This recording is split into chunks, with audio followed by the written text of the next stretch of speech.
అల్లూరు జిల్లా చింతపల్లి మండలం బలపం గిరిజన సంక్షేమ బాలుర ఆశ్రమ పాఠశాలలో అనేక సమస్యలు నెలకొన్నాయని ఉపాధ్యాయులు ఆవేదన చెందుతున్నారు. అనేకసార్లు ఉన్నతాధికారులకు స్కూల్ సమస్యలపై తెలియపరిచినా పట్టించుకోలేదని మీడియా ముందుకొచ్చి చెప్పుకున్నారు. 105 మంది విద్యార్థులు చదువుకునే పాఠశాలలో వంట చేసే పనివారు కూడా లేరని, విద్యార్థులు త్రాగే మినరల్ వాటర్ ప్లాంట్ పాడైపోయి సంవత్సరమైందని, విద్యార్థులకు రక్షణగా ఉండే స్కూల్ కాంపౌండ్ ప్రహరీ గోడ లేదని, ఉపాధ్యాయులు ఉండటానికి క్వార్టర్స్ లేవని, ఉపాధ్యాయులు విద్యార్థులు స్కూల్ బిల్డింగ్లోనే పడుకుంటున్నారని, బాత్రూమ్ సౌకర్యాలు కూడా సరిగా లేవని, ఈ సమస్యలన్నీ అధికారుల దృష్టికి తీసుకెళ్లినా ఎవరూ పట్టించుకోలేదని మీడియాకు తెలియపరిచారు.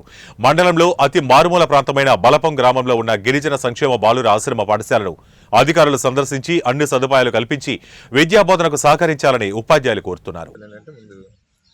స్టాఫ్ ఉండడానికి ప్రహరీ గోడ క్వార్టర్స్ కావాలండి. అది ఉన్నప్పుడు ప్రతిరోజు టీచర్స్ 5-6 ఉండిపోతారు. వాళ్ళ పిల్లలతో పడుకోవాల్సి వస్తుంది. అలాగే ప్రహరీ గోడ అండి, ప్రహరీ గోడ లేకపోవడం వలన ఇక్కడ ఎటువంటి మొక్కలు వేసినా కానీ బయట నుండి వచ్చి పశువులు మేకలు వచ్చి లోపల తినేస్తుందండి. అలాగే మనకు చేతి పంపు బోర్ ఒకటి కావాలి. ఎందుకంటే మోటారు కరెంటు ఉన్నప్పుడు మోటారు పని చేస్తుందండి. కరెంట్ లేనప్పుడు బయట వెళ్ళి పిల్లలు వాటర్ తీసుకోవాల్సిన పరిస్థితి వస్తుంది. అలాగే మంచినీరు తాగడానికి ఆరోపణ ప్లాంట్ ఇచ్చారండి, అది పాడైపోయింది.